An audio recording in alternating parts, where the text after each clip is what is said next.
Going on, people? It's the kid Kell Brook, and I just want to big up MKO Pugilism blog, Marvin Kev. They're doing their thing on the YouTube thing. You know, big up myself as well. I beat the military boy. I beat that Mark Deluca. Fed him some of these chocolate brownies, boy. But nonetheless, subscribe to the channel, MKO Pugilism. Big up yourself, Marvin Kev. So, Kel, welcome to the show. Yeah, thanks for having me, Marv. It's a great show, this. So, Kel, how do you feel about your last performance versus Deluca, and what do you think is going to be your next move? Well, I think I demonstrated my skills again against this kid here, this Deluca. He was a strong kid, but I could tell after 8, 9 rounds I was going to get rid of him. He kept eating them chocolate brownies, mate, and he felt the power. He felt the power, kid, you know what I mean? And, I took him out in 9 rounds nicely. And I feel like almost something spiritual been happening to us, you know what I mean? I'm renewed now. I'm back with Domingo, you know what I mean? I'm back. And I want these big fights next, you know what I mean?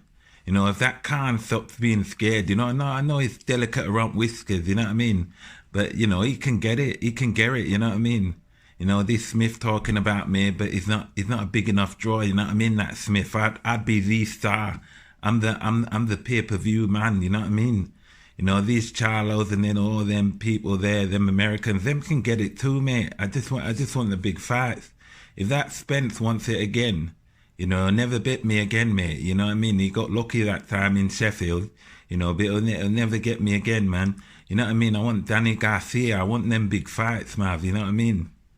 Well, Kel, all the best of luck, and we truly do hope that you get them big fights. You know what I mean? Yeah, no worries, man. You know what I mean? Nice talking to you, lads. Big up MKO. You know what I mean? Subscribe to the channel. Laters.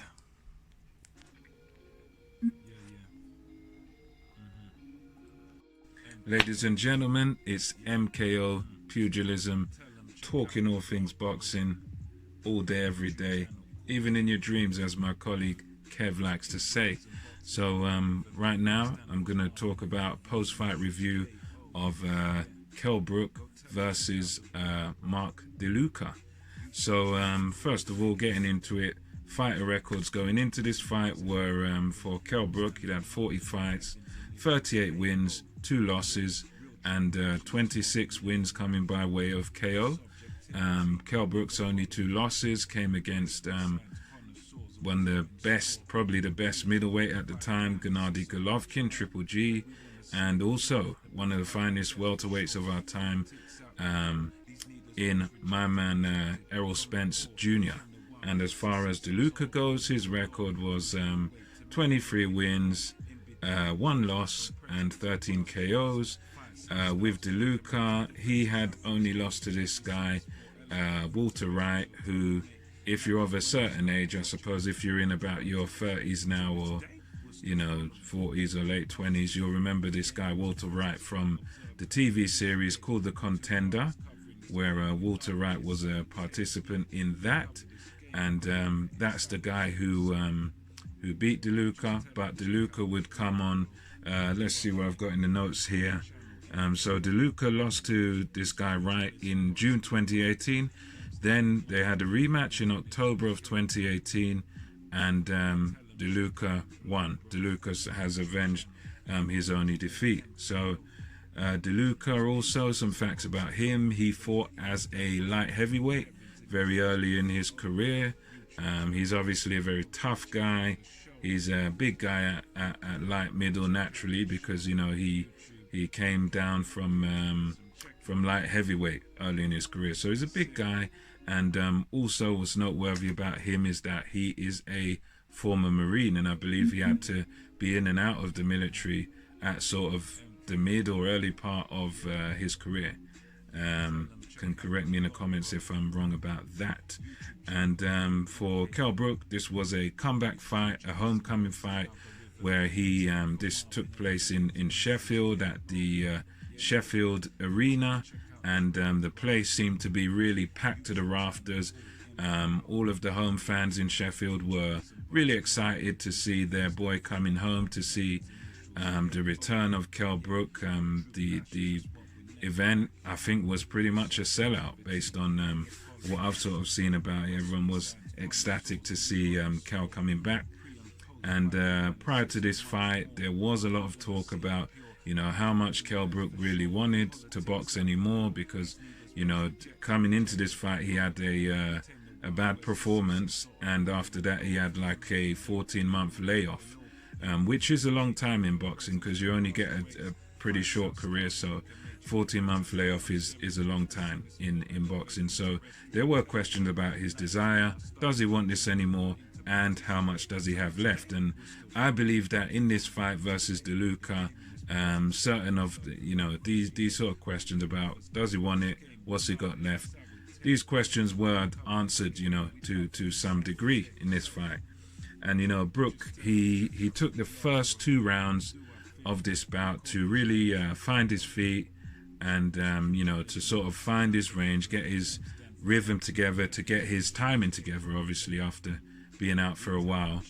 But he used them to really get his stuff together, his boxing together in the first 2. And what I noticed in the first 2 was that, Kell Brook, although he was still finding his range, still finding his feet, he put a lot of pressure onto Mark Deluca with his feet. He was pushing him back towards the ropes. It wasn't throwing that many punches, but he was always sort of putting that pressure on Deluca with his feet and really sort of pushing him back towards the rope. So from early going in the fight, we could see sort of who was boss, who was in charge of this fight. And even as early as the 3rd round, that was where I wouldn't say the tide of the fight changed at all. It was still Brook in command, but that's where Brook had sort of a breakthrough moment, if you will, when he put Deluca down pretty heavily in the 3rd round. With a good shot, classic Kell Brook shot. He started landing his signature combinations in that 3rd round, and he managed to put Deluca down. And he could have even taken him out at that point, because Deluca was visibly shaken. You could see that it was quite a heavy knockdown in the 3rd. And as the fight continued, Brook just continued to dominate, continued to you could see the pattern of the fight only sort of going one way. It was very one-sided, and Brook continued to put pressure, continued to dominate for the remainder of the fight. And one thing we know about this fight is that in boxing, sometimes you can sort of, every time you can tell sort of what your opponent has. And Kell Brook, he sort of saw through Deluca, and he had felt his power, and he boxed, really as if he didn't respect what was coming back at him, because Brook sort of just walked through Deluca's punches as this match continued. He just kept walking through, and he was as I've got here in the notes, he was willing to sort of walk through what Deluca had in order to land his own more powerful punches. And this made Deluca sort of go into a defensive shell. So Deluca had his guard up, and he began to sort of box defensively for the latter part of this fight. As we went into round 4, 5, 6, and 7, he sort of boxed in a shell, boxed very defensively. He didn't throw many punches, and he was basically making himself into a smaller target, trying to make himself, a very difficult target for Brook to hit. And in some ways, he sort of succeeded in a way where, sort of making himself small. It made it that bit more difficult for Brook to break through the guard. Brook was trying to open him up as the fight wore on, but Deluca sort of went into this defensive shell, and he sort of was making it very difficult for Brook to open him up. But eventually, sort of Brook, through his patience, through his boxing skill, you know, he was able to sort of just keep peppering, just keep prodding away at Deluca, and eventually he would get the breakthrough. And that was another admirable thing about Brook's performance was I found the patience that he displayed in this fight was very, very impressive here. You know, he was very patient, and even when Deluca went into the shell, you could tell it didn't really bother Brook. He just patiently waited, continued to throw punches a little bit at a time, and continued to sort of break Deluca down, switching to southpaw at times during the fight.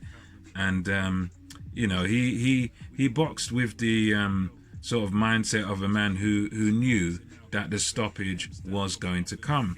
And indeed it did come in round 7, when Kell Brook landed what was sort of a hybrid of it looked like a jab, and he threw it just like a jab, and then just sort of flicked it round, and it was like a jab come hook sort of punch that eventually put Deluca down in round 7 and out for the count. So that's a interesting little shot that Brook threw. It looked like a jab, then just flicked it round into a hook. And yeah, it was a very good victory for Kell Brook. A good one to sort of get him back on his feet, get him back into the game. And there's been a bit of talk about what's next. Liam Smith was there ringside, sort of scouting for a fight. But Brook, you know, as I heard on the Toe to Toe podcast, Brook seems to believe that he's sort of above the level of a Liam Smith, that he's sort of he would be the star in that fight. And you know, he stated that he wants bigger fights. There's been talk of Danny Garcia, I think, as a possible opponent, and Amir Khan's always the fight that's sort of looming. And you know, I'd love to see that, just for the sake of it, just because it's been talked about for so many years. I think we may as well see it. But ultimately, you know, it's down to the promoters and, you know, who signs what contract. So, yeah, we'll see what happens. As light middle is a dangerous division. You've got the Charlos, you've got the new champion, Jason Rosario. So, yeah, there's no shortage of options for Brook going forward at 154. But it is a dangerous division. And, yeah, best of luck to Kell Brook going forward. And that's all I've got for today. MKO Pugilism signing out. See you on the next vid.